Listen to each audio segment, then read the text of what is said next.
환영하고 사랑하고 축복합니다. 아멘. 8월은 정말로 복되고 최고로 아름다운 한 달 되기를 주의 이름으로 소원합니다. 아멘. 성도는 반드시 세 가지를 받아야 됩니다. 첫 번째는 성령 받아야 됩니다. 아멘. 로마서 8장 9절에 보면 그리스도 영이 없으면 그리스도의 사람이 아니라고 그랬습니다. 구약에 보면 특정한 사람들에게만 성령이 임하였습니다. 민수기 11장 25절에 보면 모세와 70 장로들에게 성령이 임했다고 기록되어 있습니다. 그런데 요엘 선지자가 만민에게 하나님의 영을 부어준다고 예언한 다음에 마가의 다락방에서 120문도가 기도할 때 그들이 머리 위에 성령이 임해서 요엘 선지자의 말씀이 성취되었습니다. 믿음은 하늘나라를 가는 여권과 같습니다. 그런데 성령은 성도의 신분증과 같습니다. 성도들이 살아갈 수 있는 면허증과 같은 것이 성령입니다. 그래서 여러분 성령 받으면 좋고 안 받아도 뭐 별거 아니다고 생각하시면 안 됩니다. 성령은 반드시 받아야 됩니다. 아멘. 성령을 받아야만이 내 신앙이 뜨거워지고 내 신앙이 깊어지고 내 신앙이 성숙할 수 있기 때문에 그렇습니다. 두 번째, 은사 받아야 됩니다. 고린도전서 12장 4절 말씀에 보면 은사는 각가지나 성령은 하나라고 그랬습니다. 모든 은사는 어디서 나오냐? 성령에서 나옵니다. 지식의 은사, 지혜의 은사, 영불변의 은사, 치료의 은사, 방언의 은사, 다 은사는 여러 가지나 그 은사는 어디서 나오냐? 성령에서 나옵니다. 여러분, 우리가 성령을 통해서 은사를 받아야 되는데 그렇지 않으면 보세요. 신앙생활을 떠나서 내가 은사를 받지 않아도 하나님 일에 헌신하며 열심히 하며 이웃을 섬길 수 있습니다. 그런데 내가 그런 은사가 없이 하나님 일에 헌신하고 봉사하고 이웃을 섬기면 내 중심적이 되고 내 명예가 됩니다. 그러나 성령께 주신 은사로 말미암아 헌신하고 봉사하고 이웃을 섬기면 하나님이 중심이 되고 내 하나님의 명예가 되는 것이기 때문에 그렇습니다. 사도 바울은 그래서 우리들에게 은사를 받아야 신앙에 굳세게 된다고 이야기를 하고 있습니다. 세 번째는 능력 받아야 됩니다. 아멘. 성령은 그 능력으로 성도들을 움직이게 합니다. 500명의 성도가 하나님이 승천하시는 것, 주님이 승천하시는 것을 직접 눈으로 보았습니다. 그들은 그 감격과 감동을 가지고 전국 방방곡곡을 뛰어다니면서 이야기하고 싶었습니다. 주님이 승천하는 것을 내가 보았다고. 그런데 사도행전 1장 8절에서 뭐라고 얘기하냐면 너에게 성령이 임하고 권능을 받을 때까지 예루살렘을 떠나지 말라고 그랬습니다. 그렇게 하신 이유는 뭐냐면 성령의 능력을 받지 않고 간증이나 전도하면 하나님의 역사가 없기 때문에 그렇습니다. 그러므로 모든 봉사와 또 헌신과 이웃에 대한 섬김도 성령의 능력으로 주어지는 힘으로 말미암아 모든 것을 이루어 가야 할 줄로 믿습니다.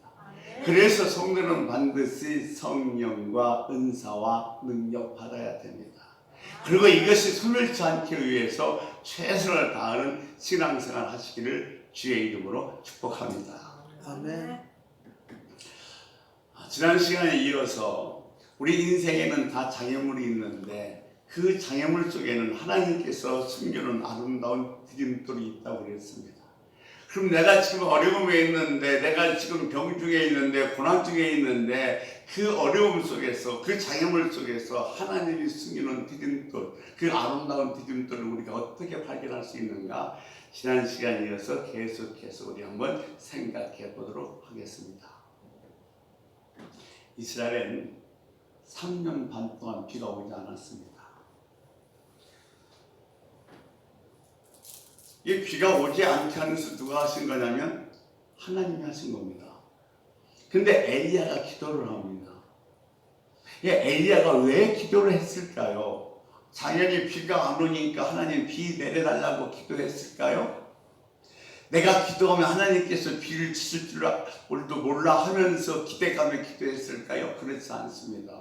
엘리야가 기도한 이유를 이렇게 설명하고 있습니다. 열왕기상 18장 1절 2절 말씀 우리 같이 읽겠습니다.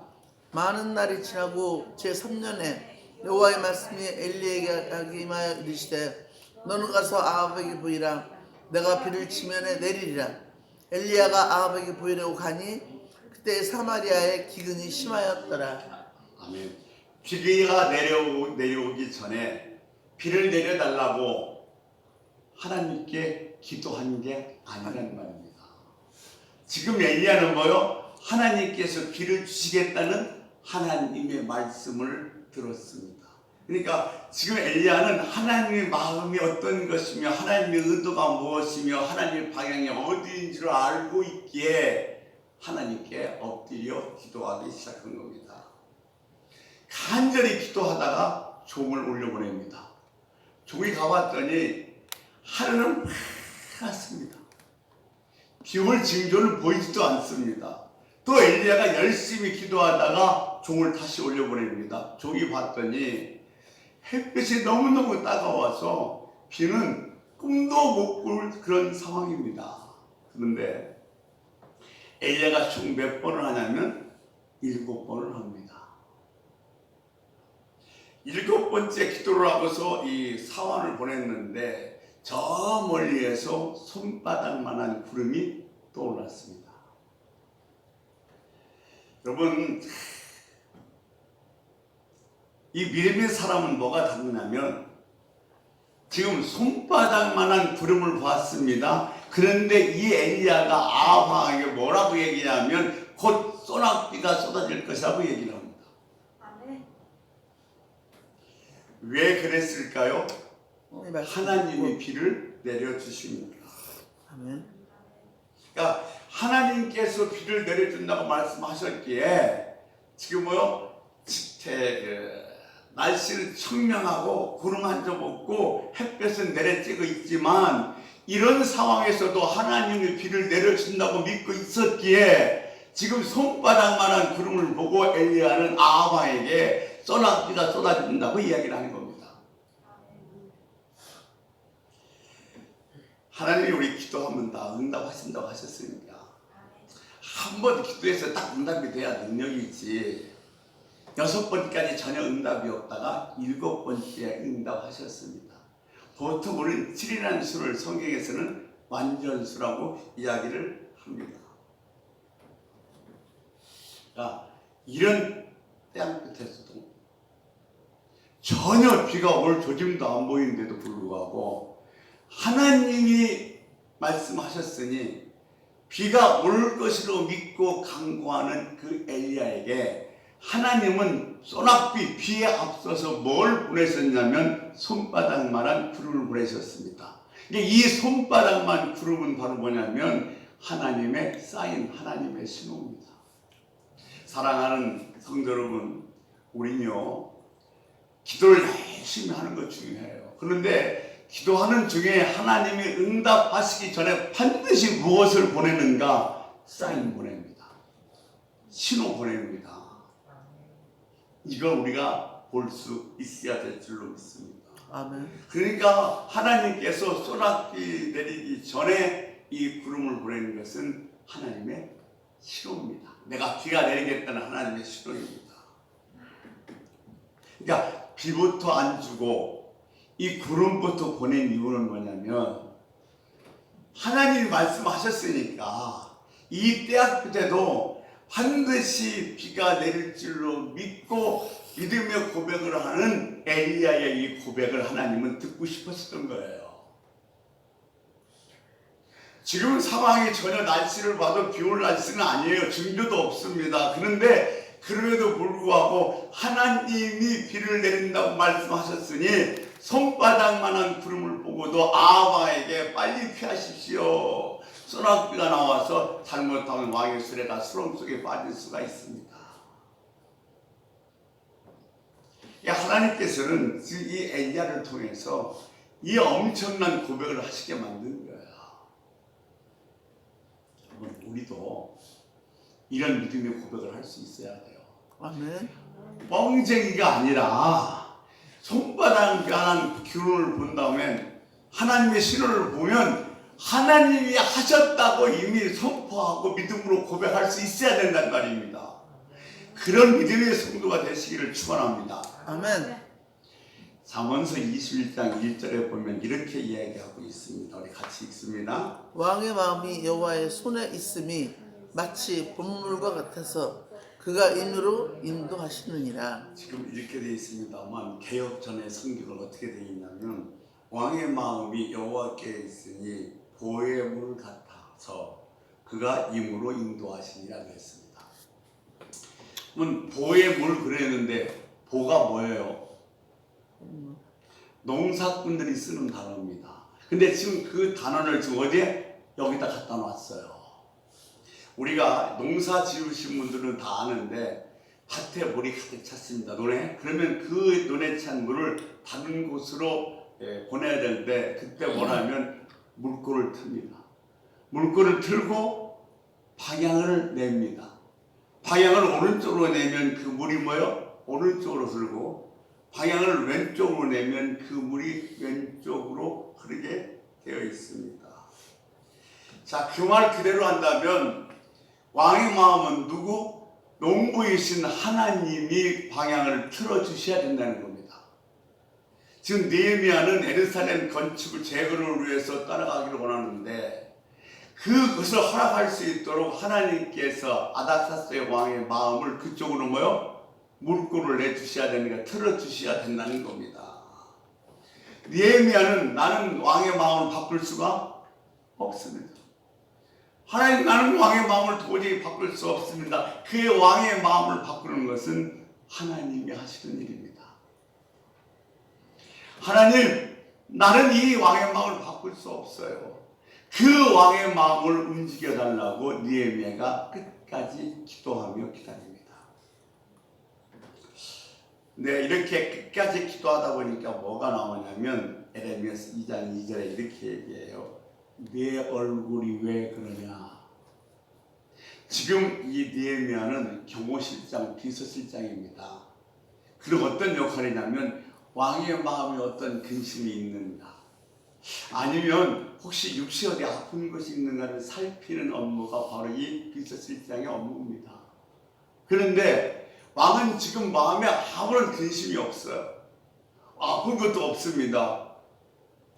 이 왕의 그 근심이 있나, 왕의 육체에 어떤 병이 생나를 살펴야 될 이 비서실장의 얼굴에 수색이 있습니다. 그러니까 이 왕이 이 느헤미야 보고 너 왜 그러냐고 묻습니다. 이거 느헤미야 2장에 보면 2절에 느헤미야가 몹시 두려워했다고 그랬습니다. 왜냐하면 나는 아무 이상이 없는데 내 얼굴이 왜 이렇게 수식이 가득한 거야 하면서 왕이 잘못하면 이 느헤미야를 죽일 수도 있기 때문에 그렇습니다. 그런데 하나님이 무엇을 틀어버리려면 이 느헤미야의 왕을, 아사사스다의 왕을 느헤미야가 재건하려고 하는 예루살렘으로 틀어버립니다. 그러면서 느헤미야 3장에서 뭐라고 얘기하냐, 이렇게 얘기하고 있습니다. 같이 보겠습니다. 2장 3절이요. 2장 3절 같이 읽습니다. 시작. 왕께 대답하되 왕은 만세수를 하옵소서. 내 조상들의 묘실이 있는 성읍이 이제까지 황폐하고 성문이 불탔사오니 내가 어찌 얼굴에 수심이 없사오리까 하니. 아멘. 지금 이스라엘 백성들이 흘리고 있는 눈물에 대해서 잠깐 설명을 합니다. 그러니까 이 아닥사스 왕이 뭐라고 하냐면 내 소원이 뭐냐고 했습니다. 자, 이 느헤미야가 이 왕의 마음을 움직이기 위해서 간절히 기도했어요. 왜냐하면 이 왕의 마음은 자기는 움직일 수 없어요. 하나님이 아니면 안 돼요. 그래서 간절히 기도했습니다. 그랬더니 하나님께서 이 아닥사스의 왕의 마음을 예루살렘 쪽으로 방향을 틀어버렸습니다. 사실 우리가 직장에 다니면 직장의 상사가 나의 장애물이 될 수도 있습니다. 또는 같이 일하는 옆에 있는 도업종의 사장이 나의 장애물이 될 수도 있습니다. 또는 내 가정의 어떤 그 식구가 내 장애물이 될 수는 있습니다. 그런데 우리가 그 상사의 마음을, 옆집 사장의 마음을, 내 가족의 마음을 어떻게 해볼 수는 없습니다. 하나님께서 그들의 마음을 움직여서 물꼬를 터줄 때 비로소 그들 때문에 생긴 장애물이 우리들의 디딤돌이 될 수 있다는 겁니다. 그러니까 우리는 하나님 때를 기다려야 됩니다. 우리가 왜 중간에 기도를 포기하냐면 때를 내가 정해버렸어요. 근데 내가 정한 때에 이루어지지 않으니까 안 되는가 봐 하고 포기하는데 때는 내가 정하는 것이 아니라 하나님이 정하십니다. 이게 하나님이 정하신 때까지 우리는 뭐 해야 돼요? 기다려야 돼요. 근데 기다리는데 그냥 기다리는 것이 아니라 하나님께 간절히 기도하면서 기다리는 겁니다.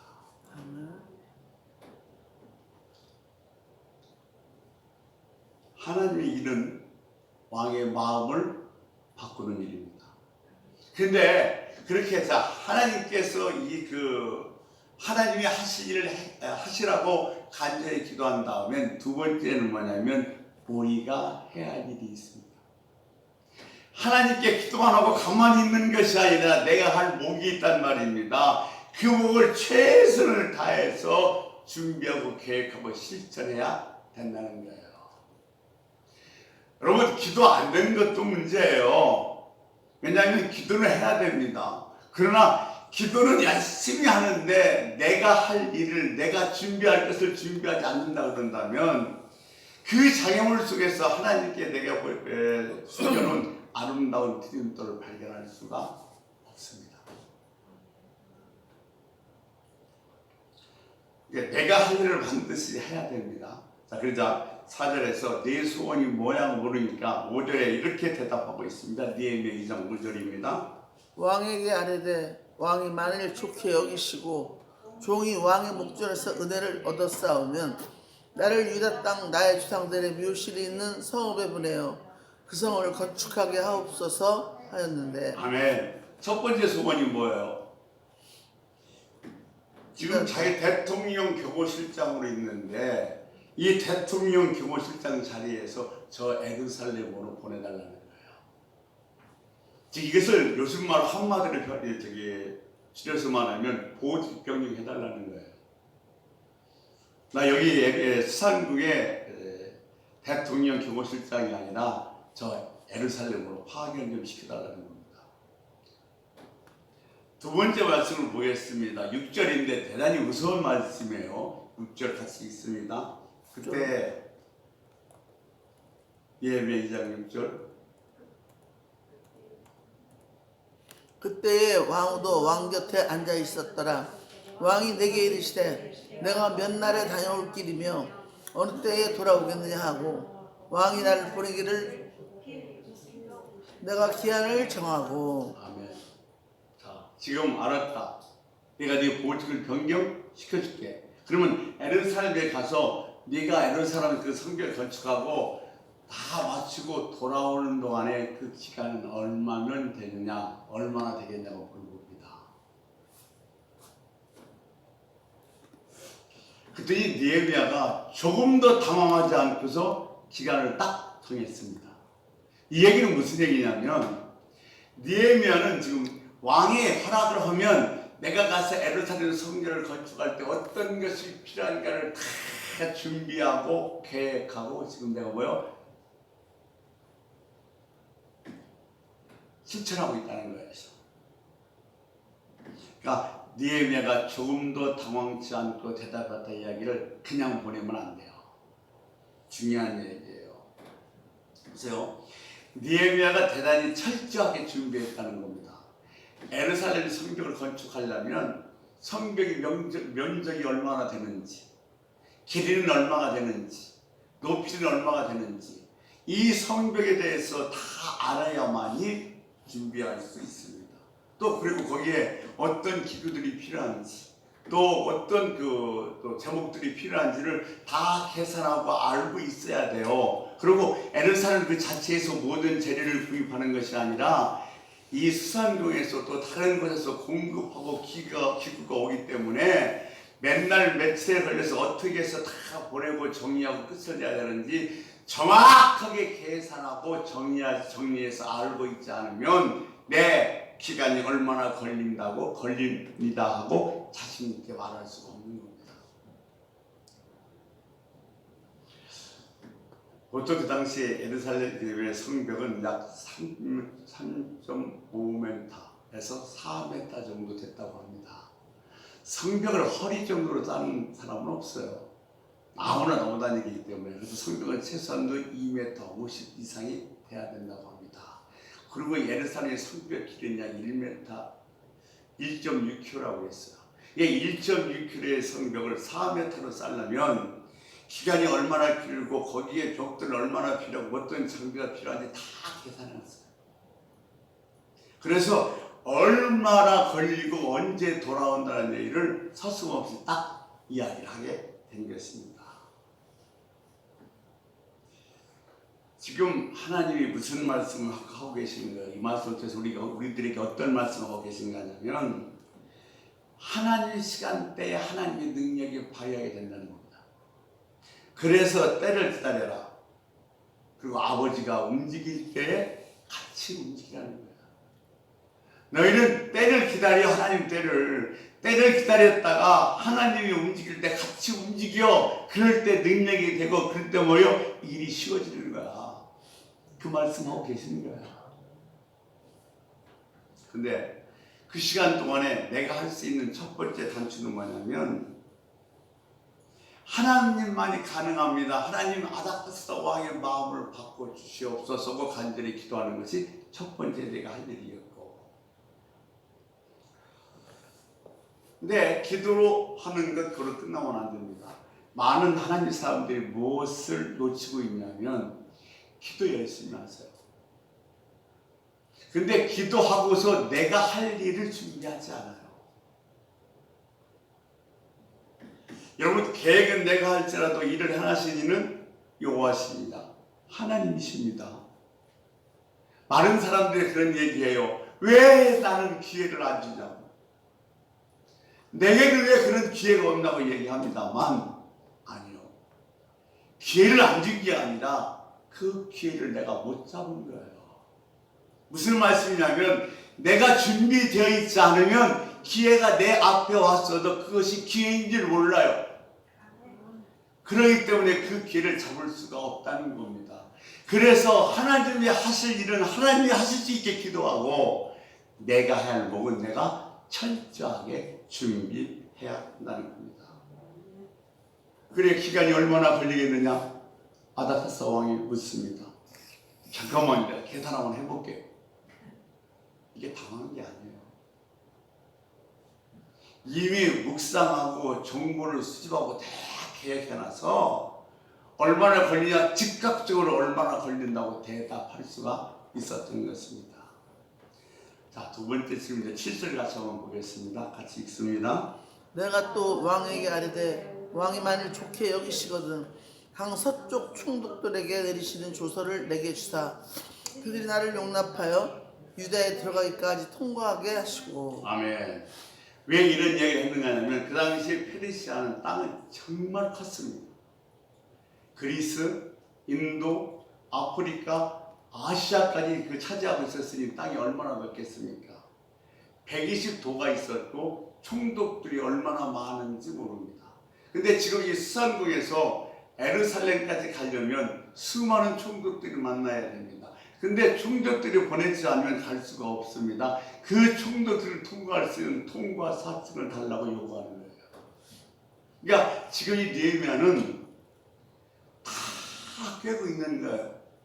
갈 때 어떤 길을 어떻게 가야 되는데 어떤 총독을 만나야 되고 어떻게 가야 빠르다는 거 다 계산해 놓고 지금 왕한테 두 번째 뭘 요구하고 있냐면 그 각 총독을 통과할 수 있는 통과 사증을 달라고 이야기를 하는 겁니다. 만약에 통과 사증이 없어서 못 들어가게 하면 예루살렘을 가보지도 못하고 다시 수상궁으로 돌아야 합니다. 자, 다시 2장 8절입니다. 8절 보겠습니다. 또 왕의 삼림 감독 아삽에게 조서를 내리사 그가 성전에 속한 영문의 문과 성곽과 내가 들어갈 집을 위하여 들보로 쓸 제목을 내게 주게 하옵소서 하며 자, 다시 읽습니다. 내 하나님의 선한 손이 나를 도우심으로 왕이 허락하고. 아멘. 자, 왕이 허락도 하나님이 하셔야 돼요. 아멘. 왕이 아무리 하고 싶어도 하나님이 허락하지 않으면 할 수가 없습니다. 왕도 하나님이 허락하셔야 돼요. 근데 이 왕이 이제 마음을 예루살렘 쪽으로 바꾸니까 그 두 번째 뭘 느헤미야가 요구하냐면 재료를 요구해요. 그리고 그 재료를 담당하는 감독관 이름까지 아삽이라고 정확히 알고 있습니다. 심지어는 예루살렘에 가서 내가 다른 집에 머물면 다른 사람에게 피해가 되니까 자기가 머물 수 있는 집을 지을 기둥까지도 달라고 그 재료를 요청합니다. 얼마나 구체적입니까? 이 느헤미야는 예루살렘 성벽 건축을 위해서 머릿속으로 수십 번, 수백 번 예루살렘을 갔다 온 거예요. 그래서 완벽하고 철저하게 준비했기에 느헤미야 아사닥사 왕이 얼마나 걸리냐 물었을 때 얼마나 그 기한을 자신 있게 말할 수 있었던 겁니다. 여러분, 사명을 주시면 그 사명을 이루기 위해서는 반드시 기도할 뿐 아니라 기도할 뿐 아니라 그 사명을 위해서 내가 해야 될 것이 무엇인지를 준비해야만이 하나님 때가 됐을 때 내가 그 사명을 감당할 수 있게 되어진다는 겁니다. 아멘. 내가 지금 국가대표 수영선수가 되고 싶습니다. 하나님, 나를 국가대표 수영선수로 만들어주세요. 그래서 이번에 그 올림픽에서 나에게 금메달을 주옵소서. 간절히 기도만 하고 있지 물속에 들어가서 수영 연습 안 한다면 그럼 그 꿈을 이룰 수가 없는 거예요. 꿈을 이루기 위해서 장애물이 있을 때 간절히 기도하지만 그것은 하나님이 하실 목이고 내가 할 일은 내가 철저하게 성실하게 준비해야 된다는 겁니다. 이 쌍두대 향해선에 빈 홀라이트라는 성당이 있었어요. 지금 가판위에 올라오는데 그의 얼굴이 매우 어둡습니다. 마음이 답답합니다. 왜냐하면 배가 동력을 잃어버렸어요. 조금 있으면 암초에 부딪혀서 이 배가 파손될 것 같습니다. 그래서 가판위에다 많은 선원들을 모아놓고 그런 얘기를 하는 겁니다. 우리가 할 건 다 해봤다. 더 이상 할 것이 없다. 이젠 끝이다. 신이 도우시지 않으면 우리는 아무것도 할 수 없다고 얘기합니다. 그때 거기에 중국의 선교사로 가던 허드슨 테일러가 있었습니다. 그가 이 선장에게 이런 얘기합니다. 선장님, 잠깐만요. 아직 안 해본 것 한 가지가 있습니다. 그게 뭐예요? 이 안에 지금 크리스찬들이 4명이 타고 있습니다. 우리들이 기도를 안 해봤습니다. 우리들이 지금 각자의 방에 가서 하나님에게 바람을 보내달라고 기도하겠습니다. 하고 내려와서 각자 자기 방에서 열심히 기도하기 시작합니다. 막 기도하는데 이 허슨 테일러의 마음속엔 바람이 온다. 바람이 분다. 강한 바람이 분다는 확신이 왔습니다. 그래서 이 허슨 테일러가 가판에 올라가서 선장에게 얘기합니다. 선장님, 바람이 옵니다. 강력한 바람이 옵니다. 그 대신 돛을 다 내려주십시오 얘기합니다. 자, 그걸 듣고 있던 항해사가 무슨 소리입니까? 바람이 불면 돛을 올려야지 왜 돛을 내립니까? 라고 얘기하자 허슨 테일러가 제발 부탁입니다. 돛을 내려주옵소서. 돛을 내렸습니다. 근데 그 순간에 얼마나 강력한 바람이 부는지 배를 밀어내서 아슬아슬하게 암초를 옆으로 비껴나게 됩니다.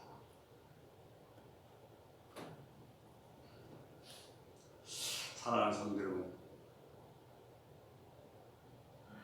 우리가 인생 살아가면서 장애물을 만났을 때 바람은 우리가 만들 수 없어요. 아멘.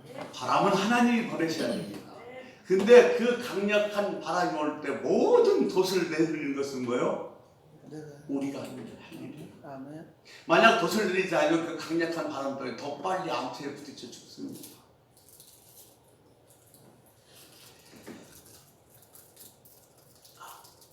바람을 달라고 하나님께 기도를 해야 되지만 바람이 왔을 때를 위해서 준비해서 우리가 할 일을 최선을 다해서 준비해야 될 줄로 믿습니다. 아멘. 오늘 바람이 불어옵니다. 내 가정에, 내 생업에, 내 인생에 하나님 바람이 불어옵니다. 왜? 장애물을 넘어가라고. 지금 네가 알던 그 힘들고 어려운 그 장애물을 넘어가라고 하나님께서 우리들에게 바람을 보내주십니다. 그런데 그 바람이 지금 오고 있어요. 그런데 우리가 해야 할 일은 뭐냐면 그 바람이 올 때 돛을 내려야 됩니다. 돛을 내리지 않으면 하나님이 보내신 바람이 내 바람이 될 수가 없어요. 하나님이 보내신 바람이 내 바람이 내 가정을 향해서 내 인생을 향해서 불어오는 바람이라면 우리가 할 일 돛을 내려야만 되는 겁니다. 그럴 때 비로소 장애물 속에서 아름다운 디딤돌을 발견할 수가 있는 것입니다. 아멘. 여러분, 하나님께 기도하셔서 열심히 하세요. 우리 문제는 하나님께 기도하지 않으면 풀릴 수가 없어요. 근데 기도를 열심히 하실 때 내가 할 일을 최선을 다해서 준비하십시오. 아멘. 그럴 때 하나님께서 보내신 바람이 그 장애물을 아름다운 디딤돌로 만들어 주실 줄로 믿습니다. 아멘. 말씀 마무리하려고 합니다. 여러분, 내 가정에, 내 생업에, 내 직장에, 내 인생에 장애물이 있을 때 반드시 하나님 때를 기다려야 합니다. 여러분이 때를 정하지 마십시오. 때는 하나님 손에 있습니다. 하나님 때를 기다리고 하나님 때를 기다리면서 가만히 있는 것이 아니라 간절하게 하나님의 뜻이 이루어지기를 기도하고, 그리고 우리가 할 수 있는 일을 최선을 다해서 성실하게 준비를 하면 하나님께서 보내신 그 바람은 우리의 능력이 될 줄로 믿습니다. 아멘. 기도하겠습니다. 하나님, 우리가 인생을 살아가면서 장애물이 없을 수는 없습니다. 언제나 장애물이 있습니다. 그런데